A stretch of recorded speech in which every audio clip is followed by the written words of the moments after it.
అనేది దేవుడు ఇవ్వకపోతే కోటీశ్వరుడు కూడా గృహాన్ని కట్టలేడు. చాలా మంది ఏమనుకుంటారంటే ఇక్కడే కదా మనం సుఖపడేది, ఇక్కడే కదా మనం సంతోషంగా ఉండేది అనుకుంటారు. కాబట్టి వాళ్ళ ఇష్టానుసారంగా వాళ్ళు చేస్తూ ఉంటారు. నిజానికి గృహాన్ని ఎంతగా ప్రేమిస్తారు అంటే వారు గృహం కోసం ఎంతో వాళ్ళ డబ్బంతా ఖర్చు పెడుతూ ఉంటారు. అంటే ఒక మాట దేవుడు ఇస్తే ఆశ్చర్యకరంగా అయిపోతుందండి. దేవుడు ఇస్తే ఏంటి ఇలాగైపోయింది అనిపిస్తుంది. ఎందుకంటే ఇహమందులు పరమందులు మన బాధ్యత తీసుకున్నది ఆయనే కాబట్టి, ఇహమందులు పరమందులు మనకి దేవుడు ఆయనే కాబట్టి, అక్కడ కొరకే కాదు ఇక్కడ బాధ్యత కూడా ఆయన తీసుకుంటాడు కాబట్టి ఆయన మనకి నివాసయోగ్యమైన గృహాన్ని అనుగ్రహిస్తాడు. దీంతో మనం తృప్తి చెందకూడదు, కానీ ఇక్కడ మనం నివసిస్తూ ఉన్నప్పుడు దేవునికి ఎల్లప్పుడూ కృతజ్ఞత కలిగి జీవిస్తూ అక్కడికి వెళ్ళడానికి మనం సిద్ధపరచుకోవాలి. ఆమేన్. హల్లెలూయా. మరొక వచనాన్ని మీకు చూపిస్తాను. 2 కొరింథీయులకు రాసిన పత్రిక 5వ అధ్యాయం 1 నుంచి కొన్ని మాటలతో 2 కొరింథీయులకు రాసిన పత్రిక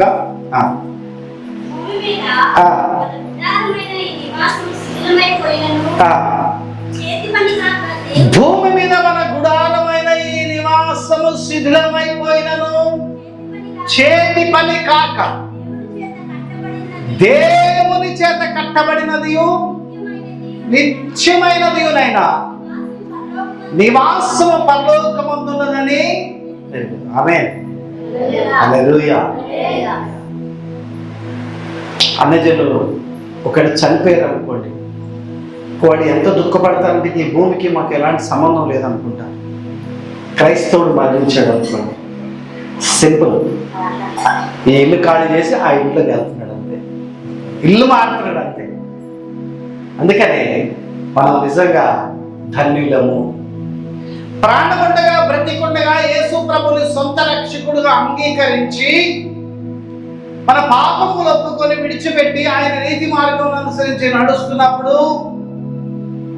పరలోకంలో ఎలా ఉంటామో భూమి మీద అలా ఉంచుతాడు. ఆ పరలోకపు సంతోషాన్ని ఈ భూమి మీద మనం బ్రతుకుతున్నప్పుడే ఆయన మనం అనుభవించేటట్లుగా చేస్తాం. ఆమేన్. అయితే ఈ భూమి మీద బ్రతుకు దినాలు ఎలా ఉండాలి అనేది ఒక మాట చూపించి నేను పోస్తాను. 106వ కీర్తన 5వ వచనాన్ని చూద్దాం.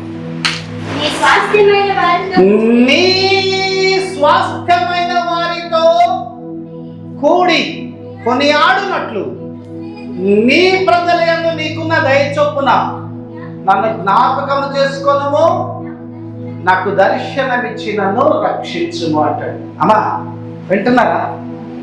ఏమన్నాడు తెలుసా దావీదు? అయ్యా, నీ స్వాస్థ్యమైన వారు అంటే నీ పరలోక రాజ్య సంబంధులు ఈ భూమి మీద ఉన్నారట. నీ పరలోకంలో నీ ఆస్తికి వారసులైన వారు ఈ భూమి మీద ఉన్నారట. నీ స్వాస్థ్యమైన వారు ఎక్కడున్నారో చెప్పు. ఎవరితో పడితే వారితో కాదు, నీ స్వాస్థ్యమైన వారితో కూడి వారితో కలిసి నేను సంతోషిస్తాను, వారితో కలిసి నేను ఆనందిస్తాను. వారు ఎక్కడున్నారో చూపించిన ఆయన అని దావీదు భక్తుడు అడుగుతున్నాడు. ఈరోజు పరలోక రాజ్యానికి వెళ్ళాలనుకున్న వాడు చేయవలసినటువంటి మొదటి పని ఏంటంటే పరలోకములో మనకు స్వాస్థ్యం ఉన్నదని ఎరిగి పరలోకంలో ఉన్న స్వాస్థ్యాన్ని మనం పోగొట్టుకోకుండా ఈ భూమి మీద బ్రతికున్నంత కాలం భయముతో వణకుతూ మన రక్షణను మనం కొనసాగించాలి. ఆమేన్. మీకు బాగా అర్థం అవడం కోసం చెప్తాను ఏనండి. మధ్యరాత్రిలో బాత్రూమ్కు లెగవాలన్నా భయపడే వ్యక్తి రాత్రిపూట చీకటిని చూస్తే భయపడేటటువంటి వ్యక్తి తన పశువుల కోసం అడవంతా తిరిగి వస్తుంటాడు. రాత్రి అయినా పగలై నీకు భయం ఉండదు. దేన్ని బట్టి? పశువులు తప్పిపోయినాయి అనుకోండి, ఎక్కడో ఉన్నాయని తెలిసింది అనుకోండి, అప్పుడు భయం అనేది ఉండదు వాడికి. మామూలు టైంలో రాత్రి లెగవడానికి భయపడేవాడు తన ఆస్తి కోసం వచ్చేసరికి ఎంతటికైనా పిరికోడైనా కూడా ఏదైనా మేకలు గొర్రెలు తప్పిపోయినాయి అనుకోండి, లేకపోతే వాటిని రాత్రిపూట తీసుకురావాల్సిన పరిస్థితి వచ్చినప్పుడు అసలు భయం ఉండదు అతడికి. ఎందుకు ఈ మాటలు చెప్తున్నానంటే నీ నోరు బాగుగా లేకపోతే నీ నోటి మాటలు బాగుగా లేకపోతే పరలోకంలో ఉన్న స్వాస్థ్యాన్ని కోల్పోతావు. ఇది దావీదు యొక్క ఉద్దేశం. ఎందుకు క్రైస్తవుడు ఓర్చుకుంటాడు? ఎందుకు క్రైస్తవుడు సహిస్తాడు? ఎందుకు క్రైస్తవుడు అన్ని విషయాల్లో జాగ్రత్తగా ఉంటాడంటే క్రైస్తవుని దృష్టి అంతా పరలోకం మీద ఉంటాడు కాబట్టి. అందుకే బైబిల్ చెప్తున్న పైనున్న వాటి మీదనే కానీ భూ సంబంధమైన వాటి మీద మనస్సు పెట్టకుడి. పైన ఏమీ లేదనుకో, వాడి భూమి మీద ఎలాగైనా ఉండొచ్చు. పైన స్వాస్థ్యం ఉందనుకోండి, ఈ భూమి మీద జాగ్రత్తగా ఉండాలి. జాగ్రత్తగా లేకపోతే ఏమవుతుంది? కోల్పోతాం. పౌలు అంటాడు, మునుపటి కంటే ఇప్పుడు రక్షణ మరీ మనకు సమీపంగా ఉంది అంట. మునుపేంటి ఇప్పుడేంటి? మునుపటి కంటే రక్షణ ఇప్పుడు మరీ మనకు అసలు ఆల్రెడీ రక్షణ పొందామో చెప్పుకుంటున్నాం కదా. మునుపటి కంటే రక్షణ ఇప్పుడు మరీ సమీపంగా ఉందంటాడు. ఏంటంటే అసలు రక్షణ అనేది పరలోకంలో కాలు పెట్టినప్పుడే రక్షణ పొందినట్టు. అంతవరకు రక్షణ మార్గంలో మనం నడుస్తూ ఉన్నట్టు. ఏ రోజు కాలు పెడతామో ఆ రోజే మనం రక్షణను పొందుకొని ఉన్నట్టు అనే సంగతి మనం జ్ఞాపకం చేసుకోవాలి. అప్పటి వరకు బస్సు ఎక్కినప్పుడు టికెట్ కొనుక్కొని ఆ టికెట్ని జాగ్రత్తగా ఎలా దాచుకుంటాం బస్సు దిగేదాకా, అలాగే రక్షణ అనేది మనం కలిగి ఉన్న మనము దానిని కోల్పోకుండా దేవుని రాజ్యంలోకి వెళ్ళేంత వరకు కూడా దానిని జాగ్రత్తగా కాపాడుకోవాలి. హల్లెలూయా.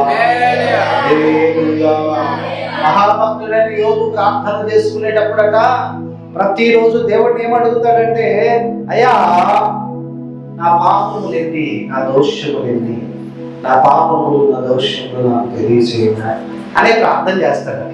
ఎందుకు? అంత మహాభక్తుడు కదా. మళ్ళీ నా పాపాలైనా ఈరోజు ఎన్ని చేశానయ్యా, ఈరోజు ఏమైనా పొరపాటు చేశానా, ఈరోజు ఏమైనా నిన్ను బాధ పెట్టానా, ఈరోజు ఏమైనా నిన్ను గాయపరిచానా, ఎందుకు దేవుడి దగ్గర సరి చేసుకున్నాడంటే ఆ పాపమే నువ్వు పరలోకంలో కాలు పెట్టాలన్నా, పరలోకాన్ని కోల్పోవాలన్నా అదే నిర్ణయిస్తాడు. ఎప్పటికప్పుడు తను ఏం చేస్తున్నాడు? దిద్దుకొని సరి చేసుకుంటూ ఉన్నాడు. ఇప్పుడు ఉదాహరణకి ఇల్లు ఉంది, మనం ఒకసారి తుడుస్తాం, మళ్ళీ ఒకసారి మనం తుడిచేస్తాం, శుభ్రంగా తుడుస్తాం. అమ్మా బాగా శుభ్రంగా తుడిసామనుకో, మళ్ళీ ఎన్ని రోజుల వరకు తొడవకుండా ఉండొచ్చు చెప్పండి? ఎన్ని రోజులు? 3 నెలల. శుభ్రంగా తుడిచేసాం కదా, మళ్ళీ ఎందుకు తొడవాలి? ఒక ఆయన వాళ్ళు గుడికొస్తే మాత్రం నేను రానండి.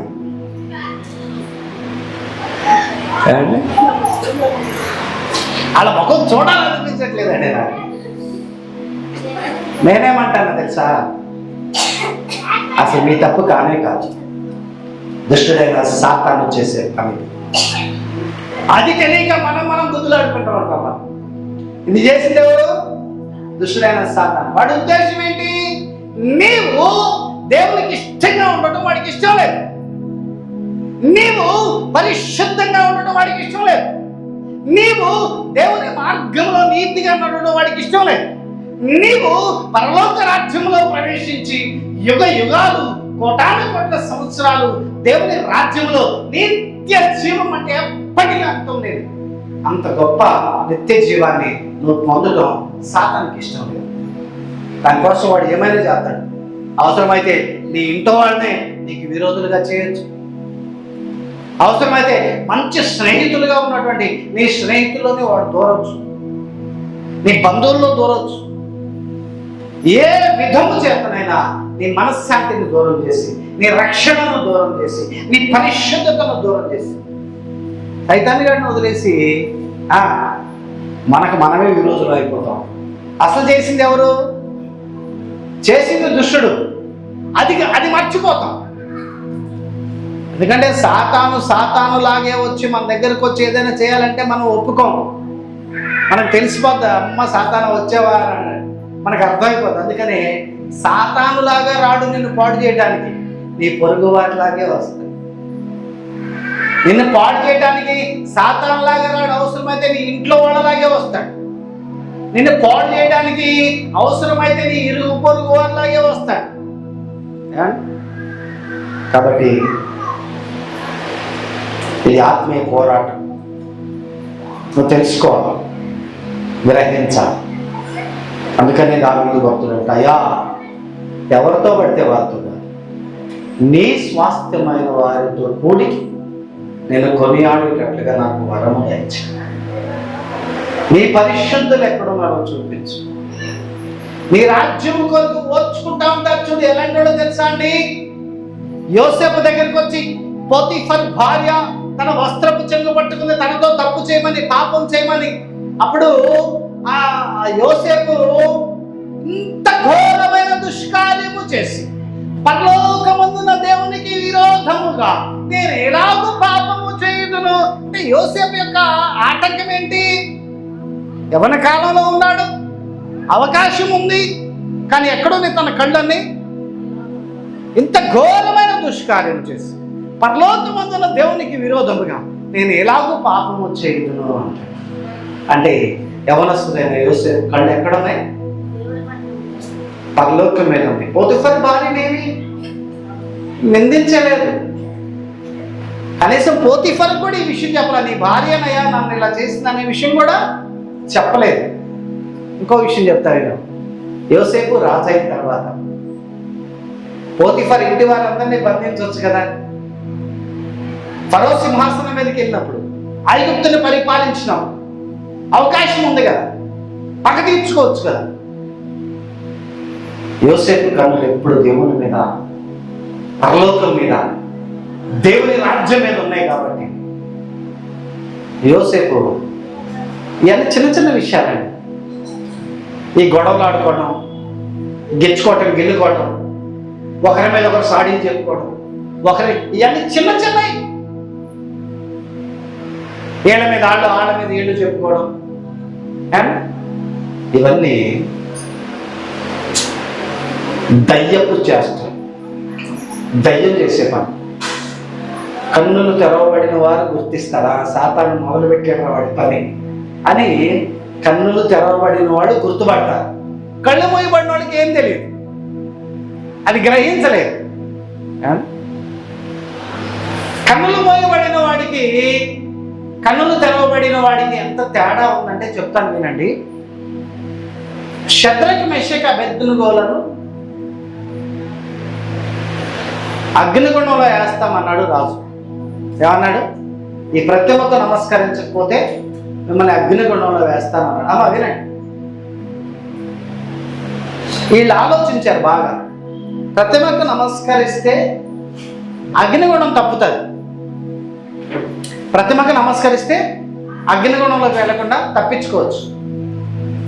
కానీ వారు అగ్నిలోకి వెళ్ళడానికైనా ఇష్టపడతారు. బైబిల్ చెప్తుంది, రాజా బడ్డుచున్న వేడి మిగల అగ్నిగుండంలోంచి మా దేవుడు మమ్మల్ని తప్పించి రక్షించుటకు సమర్థుడు. ఒకవేళ ఆయన రక్షించకపోయినను నీ ప్రతిమకు మాత్రమేమో నమస్కరించాలి. ఎందుకు తెలుసా? ఒకడు రాజుగారు అగ్నిగుండాన్ని తప్పించుకోవడానికి బొమ్మ ముఖ్యరకు యేసయ్య సిద్ధపరిచిన అగ్నిగుండం రెడీగా ఉంది. యేసయ్య సిద్ధపరిచిన అగ్నిగుండంలోనే తప్పించుకోవాలంటే ఇక్కడ ఎలా ఉండాలి? యథార్థంగా ఉండాలి, పరిశుద్ధంగా ఉండాలి, మన రక్షణను మనం కాపాడుకోవాలి. ఈ భూమి మీద ఉన్న సంగతులకు భయపడి దాన్ని వదిలేసామంటే ఇక్కడ బాగానే ఉంటాం. 4 రోజులు 3 నాళ్ళ ముచ్చటే కదా, పాటలు పాడుతుంటాం కదా, ఈ 3 నాళ్ళ ముచ్చట బాగానే ఉంటాం. కానీ ఈ లోకాన్ని విడిచిపెట్టి వెళ్ళిపోయిన తర్వాత మాత్రం యుగ యుగాలు, కోటాను కోట్ల సంవత్సరాలు మన పాపములకు ఫలం మనం ఖచ్చితంగా అనుభవించాలి. కాబట్టి ఇట్లాగా ఎప్పటికప్పుడే మరి మనం ఇల్లు తుడుచుకుంటా ఉన్నట్లుగా, ఎప్పటికప్పుడే మొహం కడుక్కుంటా ఉన్నట్టుగా, స్నానం చేస్తున్నట్టుగా, మనలో మనం శుభ్రం చేసుకుంటున్నట్లుగా, అలాగే మన అంతరంగ జీవితాన్ని కూడా ఎప్పటికప్పుడు శుభ్రంగా ఉంచుకోవాలి. పైన కాదు, పైన మనుషులు చూస్తారు, దేవుడు పై రూపాన్ని చూడండి. ఎందుకు పై రూపాన్ని చూడు చెప్పండి? పై రూపాన్ని చూసాహా వీళ్ళు ఎంత బాగున్నారా అని ఎందుకు దేవుడు అనుకోడు? ఎందుకంటే పై రూపాన్ని ఇచ్చింది ఆయనే కదా పై రూపాన్ని ఇచ్చింది. అని దానికోసం ఆయనే ఆలోచించడు. కానీ నీ అంతరంగాన్ని మాత్రం నువ్వు మంచిగా ఉంచుకోవాలా, చెడ్డగా ఉంచుకోవాలా, ఎలా సిద్ధపరచుకోవాలా అనేది నీ చేతిలో ఉంది. అటు వెలుపటి అలంకారము దేవుడికి అంగీకారంగా ఉండగా నీ అంతరంగ స్వభావం దేవునికి చాలా విలువైనది. ఆమేన్, హల్లెలూయా. దానికోసం ఈ భూమి మీద దేన్నైనా వారు ఎదిరించారు. అంతరంగ జీవితాన్ని కాపాడుకోవడం కోసం, దేవునికి నమ్మకంగా ఉండడం కోసం వారి ప్రాణాలను సైతం వారు లెక్క చేయరు. వింటారా? పంతాలకు పోయి, పౌరుషాలకు పోయి, యుగోలకు పోయి దుష్టుడైన సాతాన్ని మన ఇంటికి తెచ్చిపెట్టుకుంటే మన నాశనాన్ని మనమే కొని తెచ్చుకున్న వాళ్ళం అవుతాం. ఆమేన్. దేవుని రాజ్యము కొరకు సిద్ధపరచబడిన వారు చేయవలసినటువంటి మొట్టమొదటి పని ఏంటంటే సమాధానముగా ఉండటం. ఎలా ఉండాలి చెప్పండి? సమాధానముగా ఉండటం. దేవుని సమాధానపరచువారు ధనులు, వారు దేవుని కుమారులు అనబడుదురు. నేను నా కన్నులతో నిబంధన చేసుకున్నా. కన్నులారా జాగ్రత్తగా ఉండండి మీరు. నా కన్నులతో నేను నిబంధన చేసుకుంటుని, కన్యకను నేను ఎలాగూ చూచుదును, అలాగూ చేసిన ఎడల పరమనున్న దేవుని ఆజ్ఞ ఏమగును, ఉన్నత స్థలమునున్న సర్వశక్తుని స్వాస్థ్యము. పరమనున్న దేవుని ఆజ్ఞ ఏమగును, పరమును, అందరూ చెప్పండి, పరమునున్న దేవుని ఆజ్ఞ ఏమగును, ఉన్నత స్థలమునున్న దేవుని స్వాస్థ్యం ఏమగును. అంటే యోగు కళ్ళు ఎక్కడున్నాయి? పరలోకం మీదే ఉన్నాయి. ఏమంటాడు? నా కళ్ళు పాడైపోతే పరలోకంలో ఉన్న స్వాస్థ్యాన్ని నేను కోల్పోతాను. కాబట్టి నా కన్నులారా ఈ రోజు నుంచి మీరు జాగ్రత్తగా ఉండండి. ఎలా ఉండాలట? నా కన్నులతో నేను నిబంధన చేసుకున్న. కన్నులారా, కన్యకను నేను ఎలాగూ చూచుదును, అలాగూ చేసిన ఎడల పరమందున దేవుని ఆజ్ఞ ఏమగును, ఉన్నత స్థలములలో ఉన్న సర్వశక్తుని స్వాస్థ్యం ఏమగును. దేవుని ఆజ్ఞ, సర్వశక్తుని స్వాస్థ్యం, పరమనున్న దేవుని ఆజ్ఞ, పరమనున్న దేవుని స్వాస్థ్యం అని ఎందుకు అంటున్నాడంటే ఈ కళ్ళు సరలేకపోతే అవి ఎగిరిపోతాయి. అంటారా? ఈ రోజు నుంచి మనం కూడా కాళ్ళతో మనం నా పాదములారా మీరు జాగ్రత్తగా ఉండండి, లేకపోతే మనం పరలోకానికి వెళ్ళలేము. నా చేతులారా మీరు జాగ్రత్తగా ఉండండి, లేకపోతే పరలోకానికి వెళ్ళలేం. నా పెదవులారా మీరు జాగ్రత్తగా ఉండండి, లేకపోతే మనం పరలోకానికి వెళ్ళలేం. నా కన్నులారా మీరు జాగ్రత్తగా ఉండండి, లేకపోతే పరలోకానికి వెళ్ళలేమని యోబు వలె ఎప్పటికప్పుడు మన సర్వ శరీరానికి మనం నిబంధన విధించుకోవాలి. ఎప్పుడైతే మనం అలాంటి ఒక నిబంధన కలిగినటువంటి ఒక జీవితాన్ని మనం జీవిస్తామో అప్పుడే పరలోకపు స్వాస్థ్యాన్ని మనం పొందుకోగలం. తండ్రి ఆస్తి ఎవరికి వస్తుంది? తండ్రి ఆస్తి ఎవరికి వస్తుంది? మరి పరలోకం ముందున్న తండ్రి ఆస్తి ఎవరికి వస్తుంది? ఆయన కుమారులమైన మనకే వస్తుంది. అప్పుడు మనం ఆయన కుమారులుగా బతకాలి కదా. చూసిన వాళ్ళు మనల్ని దేవుని కుమారులు అంటున్నారా అనేటట్టే ఉందా మన క్రియలు, మన ప్రవర్తన, మన విధానం? పరలోకం ఒప్పుకోవాలి, అదిగో నా కుమారుడు, అదిగో నా కుమార్తె. పరలోకం అంగీకరించాలి. పరలోకమే అంగీకరించేటట్లు ఈ భూమి మీద మనం ఈ భూ సంబంధులము కాదు అన్నట్టుగా మనం జీవించాలి. ఆమేన్, హల్లెలూయా. ఎందుకంటే ఇక్కడ మనకి గృహం అవసరమే, మనకు అవసరమని దేవుడు కూడా తెలుసు. ఈ గృహాన్ని బట్టి మనం సంతోషించాలి. కానీ గృహంలో ఎప్పటికీ పరిశుద్ధతను కాపాడుకుంటూ బ్రతకాలి అనేది మరొకసారి మీకు జ్ఞాపకం చేస్తూ నా మాటలు ముగిస్తున్నాను. దేవుడు తన పరిశుద్ధ వాక్యం దీవించును గాక.